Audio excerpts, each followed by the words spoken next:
ఉన్న బంగారాన్ని విడిపించి ఆ రోజు ఆన్లైన్ రేటుకే మేము కొంటాం. Sharma gold company.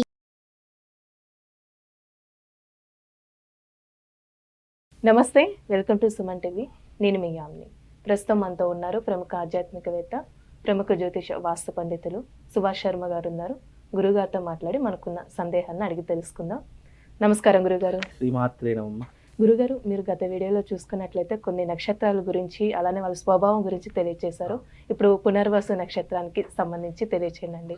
అంటే వాళ్ళ స్వభావం ఏ విధంగా ఉంటుంది, వాళ్ళ మానసిక పరిస్థితి కానీ. తప్పకుండా తెలియజేస్తానమ్మా. ముందుగా ప్రేక్షకులందరికీ శ్రీమాత్రే నమః, శ్రీ గురుభ్యో నమః.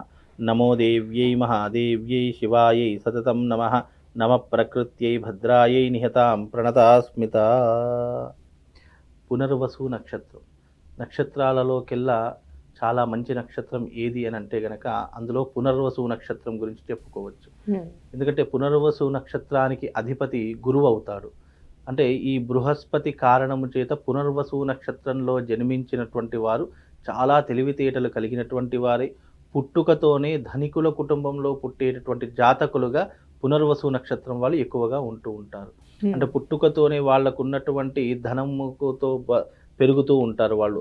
అంటే ధనం మధ్యలో పెరిగి, అంటే జీవితంలో డిగ్నిటీ అనేటటువంటి పేరుకి అర్థము పునర్వసు నక్షత్రంలో పుట్టినటువంటి జాతకులు. వాళ్ళు సంఘంలో మర్యాదగా జీవించాలి, చాలా జాగ్రత్తగా ఉండాలి అనేటటువంటి అంశాలతో కూడుకున్నటువంటి వారు ఈ నక్షత్రంలో జన్మించినటువంటి వారు. కనుక పునర్వసు నక్షత్రం అనేటటువంటిది చాలా మంచి నక్షత్రంగాను, తెలివితేటలు కలిగినటువంటి వారు, అలాగే ఆలోచన విధానాలలో ఒక ఉన్నటువంటి వాళ్ళు పునర్వసు నక్షత్ర జాతకులు. వీళ్ళకు అన్ని గుణగణాలన్నీ కూడా చాలా బాగా ఉంటాయి. ఓపిక బాగా ఉంటుంది. ఏ పని చేసినా కూడా అందులో 1కి 10 సార్లు ఆలోచన చేసి నిర్ణయం తీసుకునేటటువంటి అంశాలు పునర్వసు నక్షత్ర జాతకులకు చాలా స్పష్టంగా కనిపిస్తూ ఉంటాయి. అలాగే ఈ జాతకులు మంచి విద్యాపరులు అని చెప్పుకోవచ్చు, మంచి తెలివితేటలు ఉన్నటువంటి వారు అని చెప్పుకోవచ్చు, జాగ్రత్త పరులు, నేర్పరి వాళ్ళు అని కూడా ఈ నక్షత్రం వారిని చెప్పుకునేటటువంటి అవకాశాలు పునర్వసు నక్షత్రంలో ఉన్నాయి. ఈ పునర్వసు నక్షత్రంలో ఎవరైతే జన్మిస్తారో వాళ్లకు గురు మహర్దశ అనేటటువంటి దానితో ప్రారంభం అవుతుంది. అయితే ఈ గురు మహర్దశ అనేటటువంటిది ఎలా ఉంటుంది అంటే కనుక వీళ్ళకు పుట్టుకతోనే వీళ్ళకు హైఫై లగ్జరీ లైఫ్ని అనుభవించేటటువంటి అవకాశాలు ఎక్కువగా ఉంటూ ఉంటాయి. ఎందుకంటే ధనికుల కుటుంబంలో పుట్టడం కారణం చేత వీళ్ళకు లగ్జరీ లైఫ్ మీద అలవాటు ఉండడము, అలాగే ఎక్కడికి వెళ్ళినా కూడా ఒక డిగ్నిటీగా ఉండడము, ఎప్పుడు ఎక్కువగా మాట్లాడకపోవడము, ఆలోచనలు విపరీతంగా ఆలోచించడము, ఇవన్నీ కూడా పునర్వసు నక్షత్ర జాతకంలో ఏర్పడుతూ ఉంటాయి. అయితే ఇది కేవలం మొదటి పాదంలో జన్మించినటువంటి వారికి మాత్రమే. మిగతా 2, 3, 4 పాదాలలో అవన్నీ కూడా దశలు వేరవుతాయి. ఎందుకంటే మొదటి పాదానికి కుజుడు అధిపతి అవుతాడు, 2వ పాదానికి శుక్రుడు అధిపతి అవుతాడు, 3వ పాదానికి బుధుడు అధిపతి అవుతాడు, 4వ పాదానికి చంద్రుడు అధిపతి అవుతాడు.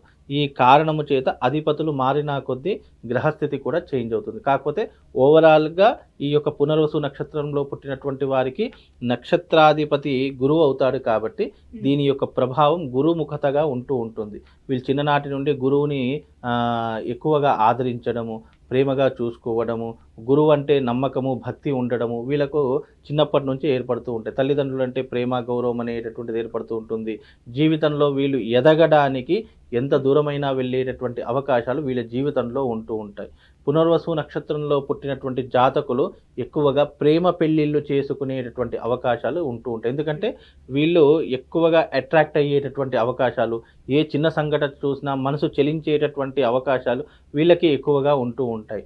అంటే ఇది మనసు మీద ఎక్కువగా ప్రభావితం చూపిస్తుంది కాబట్టి ఈ యొక్క పునర్వసు నక్షత్ర జాతకులకు వీళ్ళు ఎక్కువగా ఏదైనా సంఘటన చూసినా, వీళ్ళని ఎక్కువగా కేరింగ్గా చూసినా, వీళ్ళని ఎక్కువగా అభిమానించినా, ఇష్టపడినా వీళ్ళు తొందరగా ఒప్పేసుకునేటటువంటి లక్షణాలు వీళ్ళకు ఉంటూ ఉంటాయి. వీళ్ళకు జాగ్రత్త చాలా ఎక్కువ. కొన్నిసార్లు అతి జాగ్రత్త వల్ల వచ్చేటటువంటి ఆపర్చునిటీస్, అవకాశాలను కూడా దూరం చేసుకునేటటువంటి ఇబ్బందులు వీళ్ళ జీవితంలో కలుగుతూ ఉంటాయి. అలానే వీళ్ళకి ఎలాంటి నక్షత్రాలు కలిసి వస్తాయండి వివాహ విషయంలో? వివాహ విషయంలో చూసుకుంటే అమ్మ, ముఖ్యంగా వీళ్ళకు వివాహ విషయంలో శుభతారలు అంటే అదృష్ట తారలు, అదృష్ట నక్షత్రాలు అంటారు. వాళ్ళకు కలిసి వచ్చేటటువంటి నక్షత్రాలు పుష్యమీ నక్షత్రం కలిసి వస్తుంది. అలాగే మఘా నక్షత్రము, ఉత్తరా నక్షత్రము, చిత్తా నక్షత్రము, అనురాధ నక్షత్రము, పుష్యమీ నక్షత్రము, అలాగే ఉత్తరాషాఢ, ధనిష్ట, ఉత్తరాభాద్ర నక్షత్రములు, అశ్విని, కృత్తిక, అలాగే మృగశిర నక్షత్రములు. ఈ నక్షత్రాలు వీళ్ళకు కలిసి వచ్చేటటువంటి నక్షత్రాలు. అమ్మాయి కానీ అబ్బాయి అమ్మాయికి కానీ అబ్బాయికి కానీ ఈ రకమైనటువంటి నక్షత్రాలు వీళ్ళ జీవిత భాగస్వామి, పెళ్లిళ్ళు చేసుకోవడానికి కానివ్వండి, లేదా వీళ్ళు ఎవరితో ఫ్రెండ్షిప్ చేయాలన్నా, వీళ్ళు ఎవరితో పార్ట్నర్షిప్ చేయాలంటే దేంట్లో ఈ బిజినెస్లో పార్ట్నర్షిప్ చేయాలన్నా ఈ నక్షత్రాలు వీళ్ళ జాతకంలో కలిసి వచ్చేటటువంటి నక్షత్రాలు, అదృష్ట యోగాన్ని ఇచ్చేటటువంటి నక్షత్రాలుగా ఈ నక్షత్రాలను చెప్పుకోవచ్చు. అలాగే వీళ్ళ యొక్క మానసిక స్వభావం ఎలా ఉంటుందంటే సున్నితమైనటువంటి స్వభావం. ఎదురుగా ఏదైనా మాట విన్నా, ఏదైనా వాళ్ళకు నచ్చని పని ఏదైనా జరిగినా, వాళ్ళకు నచ్చని మాట విన్నా వెంటనే ఆ ప్రదేశం ఖాళీ చేసి వేరే దగ్గరికి వెళ్ళిపోతారు. తల్లిదండ్రుల మాట ఎప్పటికీ కూడా జవదాటకుండా ఉంటూ ఉంటారు.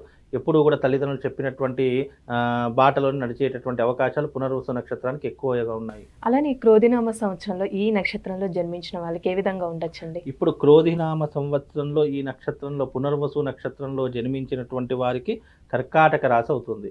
ఈ కర్కాటక రాశి వారి యొక్క స్వభావం ఎలా ఉంటుంది అంటే కనుక వీళ్ళకి అన్నీ బాగానే ఉంటాయి, కానీ జీవిత భాగస్వామితో కానీ, కుటుంబ వ్యవహారాదులలో కానీ, లేదా ఆఫ్టర్ మ్యారేజ్ అయిన తర్వాత వీళ్ళ జీవితంలో కొన్ని డిస్టర్బెన్స్ అనేటటువంటివి వస్తూ ఉంటాయి. దానికి కారణం చేత అన్నీ ఉన్నా అల్లు నోట్ల శని అన్నట్టుగా కంటికి కనిపించే ధనం ఉంటుంది, డబ్బు ఉంటుంది, పరువు ప్రతిష్టలు ఉంటాయి, బంధువులు ఉంటారు, అన్నీ ఉంటారు, కానీ ఏదో తెలియనటువంటి వెల్తి ఒకటి వీళ్ళ జీవితంలో ఉండిపోతూ ఉంటుంది. కొంతమందికి వివాహం పెళ్ళి అయిన తర్వాత జీవితంలో భార్య వల్ల కానీ, పుట్టబోయేటటువంటి సంతానం వల్ల కానీ, లేదా కుటుంబ విషయాల్లో ఇబ్బందులు కానీ, ఇవన్నీ కూడా ఈ యొక్క పునర్వసు నక్షత్ర జాతకులు ఉండే అవకాశాలు ఎక్కువగా ఉంటూ ఉంటాయి. ఎందుకంటే ఈ నక్షత్రంలో పుట్టినప్పుడు ఎన్ని ప్లస్ పాయింట్స్ ఉన్నా కానీ కొన్ని నక్షత్రాల వారికి కొన్ని చెడు జరగడం వల్ల వీళ్ళకి ఏమవుతుంది అని అంటే కనుక వీళ్ళ జీవితంలో కొన్ని తట్టుకోలేరు, ఏదైనా జీర్ణించుకోలేరు. ఏదైనా సంఘటన జరిగింది వాళ్ళ జీవితంలో అంటే దాని నుంచి బయటకు రావడం చాలా కష్టంగా మారిపోతుంది. అలాంటి జాతకంలో ఈ పునర్వసు నక్షత్ర జాతకులు ఒకటి. అంటే వీళ్ళకి అన్నీ బాగుంటాయి తప్ప అన్నీ బాగుంటాయి కానీ కొన్ని ఫ్యామిలీ విషయాలలో మాత్రము డిస్టర్బెన్స్ అనేటటువంటి రావడం చేత కొద్దిగా వాళ్ళు సఫర్ అయ్యేటటువంటి అవకాశాలు ఎక్కువగా ఉంటాయమ్మా. అంటే ఈ నక్షత్రం వాళ్ళకి ఏమైనా లక్కీ నంబర్ కానీ, ఒక కలర్, ఎలాంటి దైవాన్ని ఆరాధిస్తే మంచిదండి? వీళ్లకు అదృష్ట సంఖ్య వచ్చేసేసి 3వ నంబరు, 5వ నంబర్ న్యూమరాలజీ ప్రకారం చూసుకున్న, జ్యోతిష శాస్త్రం ప్రకారం చూసుకున్న 3+5 ఈ రెండూ కూడా కలిసి వచ్చేటటువంటి అవకాశాలు వీళ్ళ జీవితంలో ఉన్నాయి. అలాగే అదృష్ట రంగు వచ్చేసి గ్రీన్ రంగు, అంటే గ్రీన్ కలర్ వీళ్ళ జీవితంలో కలిసి వస్తుంది. అలాగే వైట్ కలర్, తెలుపు రంగు వీళ్ళ జీవితానికి కలిసి వస్తుంది. ఈ రెండు రంగులు కూడా వీళ్ళ జీవితానికి కలిసి వచ్చేటటువంటి అదృష్టమైనటువంటి రంగులు, అదృష్టమైనటువంటి సంఖ్యలు 3, 5 ఈ రెండు సంఖ్యలు కూడా వీళ్ళ జీవితంలో కలిసి వచ్చేటటువంటి సంఖ్యలు. వీళ్ళు జీవితంలో ఎక్కడికి ప్రయాణం చేయాలన్నా త్రయోదశి ఆర్ పంచమి ఈ రెండు తిథులలో చేసుకోవాలి. వీళ్ళ జీవితంలో గ్రీన్ అంటే గ్రీన్ స్టోన్ని ధరించాలి, లేదా ముత్యం ధరించుకోవాలి. ఈ రెండిట్లో ఏదైనా ఒకటి ధరించుకోవచ్చు. ఎందుకంటే రాష్ట్రాధిపతి చంద్రుడు అవుతాడు, నక్షత్రాధిపతి గురువు అవుతాడు. కాబట్టి వీళ్ళకు ఈ యొక్క పచ్చ కానీ లేదంటే ఈ ముత్యం కానీ ధరించుకోవచ్చు. లేదు అని అంటే కనుక కనక పుష్యరాగం, ఎందుకంటే నక్షత్రాధిపతి గురువు అవుతున్నాడు కాబట్టి కనక పుష్యరాగం కూడా ధరించేటటువంటి అవకాశాలు వీళ్ళ జీవితంలో ఉంటూ ఉంటాయమ్మా. లేదు అని అంటే ప్రవాళ గణపతి అనేటటువంటిది దొరుకుతుంది. ఆ ప్రవాళ గణపతి మెడలో వేసుకున్న పునర్వసు నక్షత్ర జాతకులకు అన్ని రకాలుగా కలిసి వస్తుంది. కాబట్టి పునర్వసు నక్షత్రం వాళ్లకు అన్ని రంగాలలో విజయం చేకూరుతుంది. అన్నింటా కూడా ఆనందంగా ఉండేటటువంటి నక్షత్రాలు పునర్వసు నక్షత్రం ఒకటమ్మా. చాలా చక్కగా తెలియజేశారండి, ధన్యవాదాలు. సుమన్ టీవీలో మీ పర్సనల్ అండ్ బిజినెస్ ప్రమోషన్స్ కోసం కింది నెంబర్కి కాంటాక్ట్ చేయండి.